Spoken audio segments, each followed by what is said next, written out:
Hello and welcome to the Magical Travel Adventure YouTube channel. I am Lauren and I am your host. And today we are going to talk all about having an easy Disney World trip. There is a way to have an easy Disney World trip.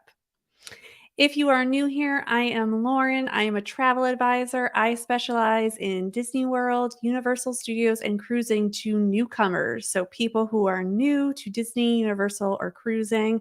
I love helping people discover what it is that they want out of their vacation. So, if you want my information, it will be below, or you can reach out at Magical Travel Adventure.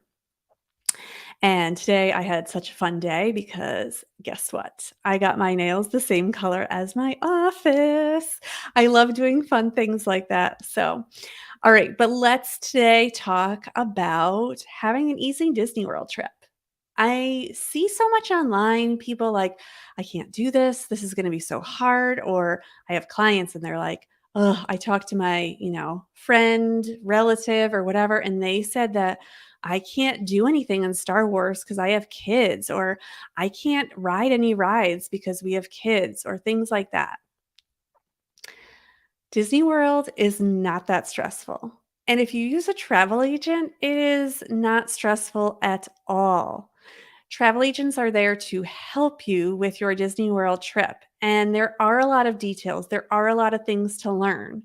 And using a travel advisor doesn't mean that you don't get to be part of the planning process. It means that you have someone to work with to help you with your process, who has a lot of information and can help you out. Something I often do not like to admit is that I do not like know something. And there's a lot of technology stuff that I don't know a lot about, but my husband is an expert in. And I can just ask him something and he can do it in about 2 minutes. And he's not even from the Apple world, and I am an all Apple all the way, and he is all Android all the way, or Microsoft all the way. And he could still do things to help me all the time. And it just saves me so much time. So, using that travel advisor to save you time is why you want to use them. Before I was a travel agent, I used my own travel agent, and they helped me with my Disney World trip. And I had been to Disney probably almost every other year since I was born. I had been going to Disney. I knew all this stuff about Disney, but it was so nice to email someone and just be like, hey, I'm thinking of doing this, this, and this, or this, and that, because I'm the planner in the family. So I can't really talk to my husband because he's just like, sure, whatever you want to do is fine. And when I go with my mom, it's kind of whatever. And my son just started going with me. So he's really not that picky either. I want someone that I can talk about my plans with, go over some plans with. And when we're talking about Disney, yes, there are a lot of rides, there are a lot of restaurants, there are a lot of special events, there are a lot of special things. There's Genie Plus, there's VIP tours, there's all these things. Using a travel agent, I can only speak for myself, but I break things down for everyone. We don't talk about everything. Maybe in our first call, we talk about what it is that you want to accomplish.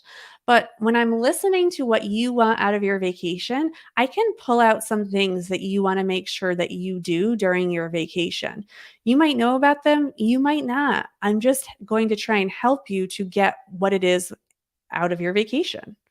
And the big thing that I would say is where people get stuck on their Disney World vacation is they want to do absolutely everything. They think they're going to ride every ride, go to every restaurant, do everything that Disney has to offer because they've paid for that ticket. And I'm going to give you a really helpful tip.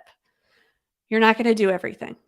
I have a friend that has lived right by Disney World for 20 years. She has gone over 200 days every year to the parks for over 20 years. She has not seen everything. You're not going to get to see everything, so you have to learn to prioritize what it is that you want. I took my son on his first trip when he was 3 years old. He doesn't know what's there and what's not there. We went through things, we looked at things beforehand, but he still didn't exactly know what was there or not. So I can decide what it is that we go and do. When it was my husband and myself going, we did very different touring than we did with my son. If you're going with an extended family, you're going to do a different touring plan than if you went with just two other people. My cousin and I go for a girls' trip once every other year. We do a totally different trip than my husband and myself. We come up with what we want to do each trip and figure that out and then go on our trip. Those things that we prioritize are the things that we focus on. If your focus is princesses and you have no interest in Star Wars, our goal is not going to be all this Star Wars stuff. If you get to catch it, like, okay, great. If you're walking through it, like, okay. But if you're not even going to go back there, that's okay too. You don't have to. You get to decide what kind of vacation you're having. And you don't need to have other people tell you what kind of vacation you want. And I'm not saying like I'm telling you what kind of vacation you want. I'm saying if you go into a Facebook group and you say, "Hey, I'm going to go to Disney. What do you think I should do?" Everyone's going to give you what their opinion is and their personal experience. I go as different experiences throughout the year. I go as a family, I go as extended family, I go with just my husband, I go with just my cousin, I go by myself, I go with just my son and myself. I go with other families and myself. I meet up with other agents and we all go together in a large group.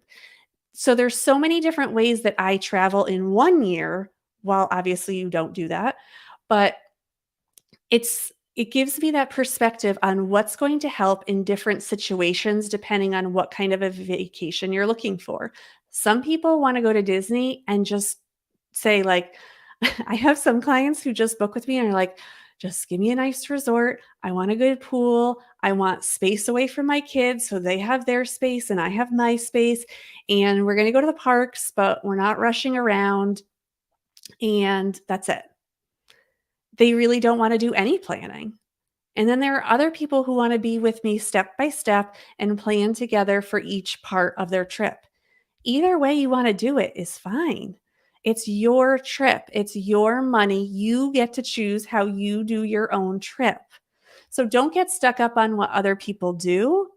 But what's something that might be helpful is prioritizing what rides you want to do. So I have a list below and it's linked so that you can kind of prioritize what is it that you want to do in each park. Do you want to ride certain rides? Do you want to skip certain rides? Do you not know anything about some rides so you need to look them up? These are all things that you can do to help yourself to prioritize. What I will say is if you have more than 5 rides in a park, you're going to need more than one day in that park. Let's see if we're talking about dining. Let's say you have about 15 dining places that you want to dine when you're at Disney World. Understand that dining takes between 2 and 3 hours out of your day and your vacation. So, if you're talking about 15 different restaurants, you aren't leaving yourself a lot of time for rides unless you're going to be there for 15 days. Now, we're coming hopefully out of this COVID times, and I have a child that's 4 now. He is, the world that he has been exposed to has been very minimal, and he did not eat in restaurants for a very long time, and when we went this past time to Disney World, he we ate at one restaurant and it was Chef Mickey's. The rest of the time it was quick service. And I didn't make a lot of reservations at resorts or at sit down restaurants because it didn't make sense. He hadn't been to table service sit down restaurants a lot in his lifetime. So he wouldn't be used to sitting down and eating for an hour. And if you have small kids, that can be also not so fun. So you want to make sure that you are planning for what your family normally does. Another thing that I talk about is when you are planning how you are going to sleep or where you're going to stay. In my family, my child sleeps in his own room. Your child might sleep with you in your room, they might not. They might sleep in their own room. And if you are used to that separation and then you go to Disney World and you're in a bed all right next to each other, that might drive you crazy. It might make your vacation harder because you don't have space or separation. Or at nighttime, your child goes to bed at 7:30 and you don't normally go to bed till 10, but you're all in that same room. You really need to think about what is going to make you the most comfortable over that time, because that's when people start to get aggravated because they have no space to themselves or even them and their partner, or however your grouping is working. So you want to make sure that you have the correct space for what you want. Now, when I'm talking about prioritizing for Genie Plus, the rides list will tell you which is for Genie Plus, which rides are Genie Plus and stuff like that. So that can help you out too. I recently had a client that said, I don't want to learn Genie Plus. I don't want to do any of that. I just want, that VIP tour guide that's going to walk us around and bring us everywhere. Fine, let's do that. If that is going to make your life easier because all you want to do is show up on your vacation and have that VIP tour guide take you around and get you on whatever rides you want and take you back and forth between the parks, then do that.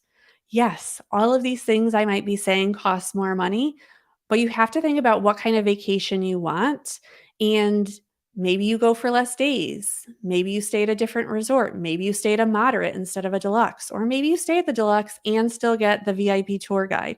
It's whatever is going to make your trip the best, but you have to put forward what it is that is important to you so that you can get the most out of your trip. All right, that will do it for today's show. Again, my information is below. You can also get that Disney World prioritizing rides list below by clicking on the link.